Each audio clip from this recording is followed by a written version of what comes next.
Let's go on over now to the men's 100 for the Prefontaine Classic. Christian Coleman with another big win for him. He ran a time of 9.95, beating out Fernando Manyala with a time of 9.98.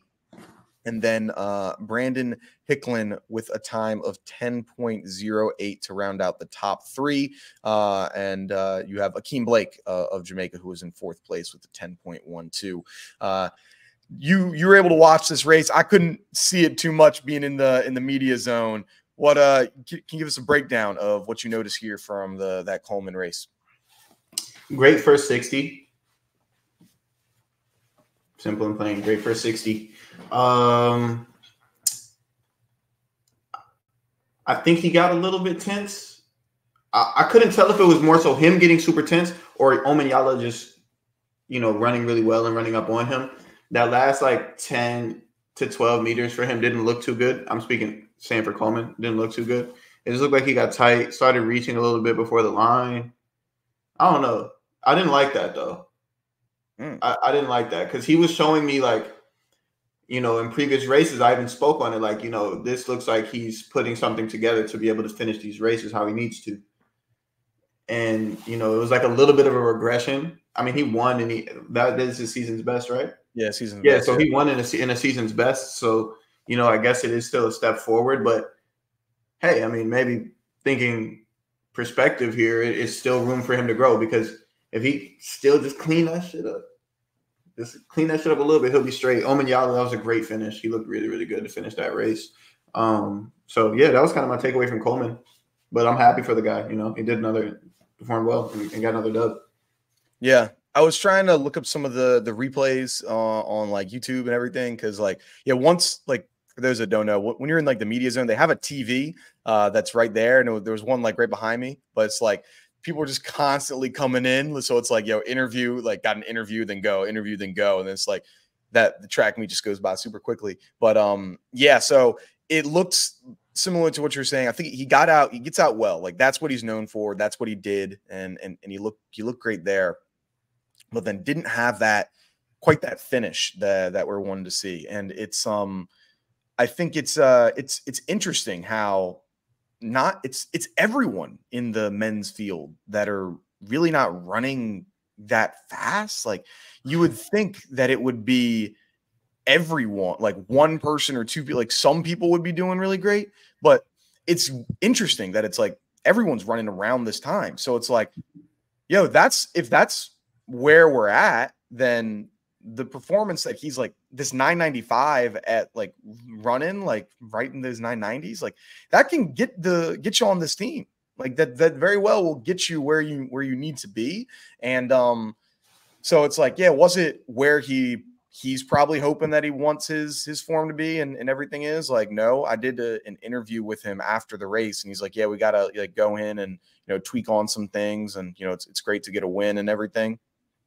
But like it's I think it's interesting to me that the field across like the entire world is all like in the same type of boat. Is that like interesting at all to you? Like how literally everyone is in the same kind of boat right now? Yeah, the alignment seems to be a bit interesting. I can try to give two reasons as to why I think that might be the case. So one, there's guys doing a lot of travel. Like there's a group of people that are doing a lot of traveling and like hitting a lot of meets, like the China Diamond League meet, and they've been around like doing multiple foreign meets.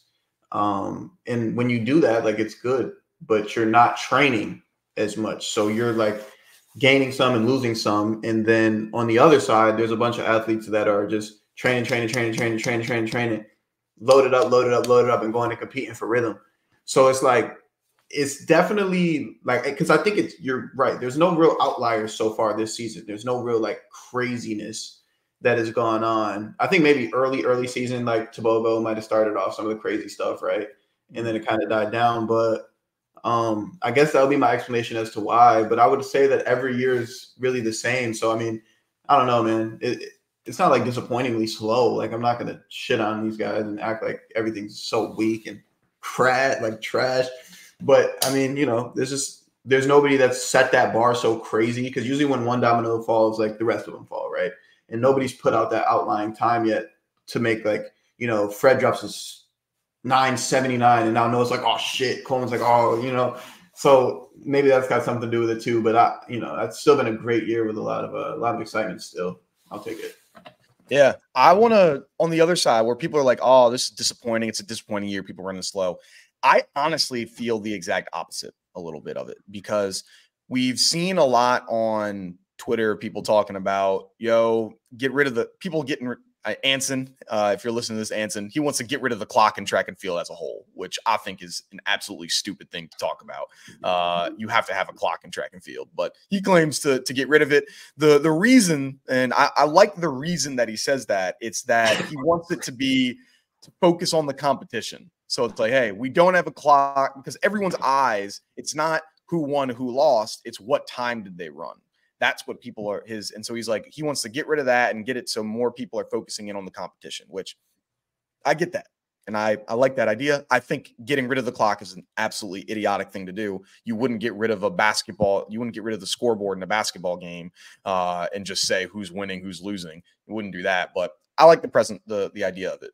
And so right now, like, no one can confidently tell me who's winning that men's 100 at the Olympics. If anyone tries to tell you, oh yeah, this person looks the best right now, like they're easily going to win, whoever tells you that, they're lying to your face. There's so many people that can win, because we're all super close right now. And so that's what I'm loving about this year, where it's like, sure, has anyone ran a 9.7 or 9.8?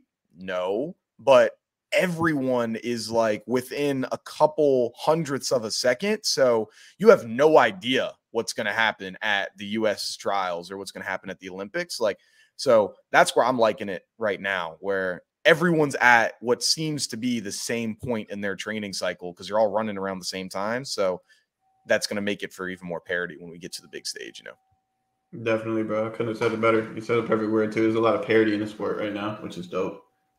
Yeah, so looking forward to seeing how it's going to play out. And yeah, I mean, season's best for Coleman and a big win. So that's going to be good for him. So we'll have to see how that's going to play out and everything, man. But it was a good one.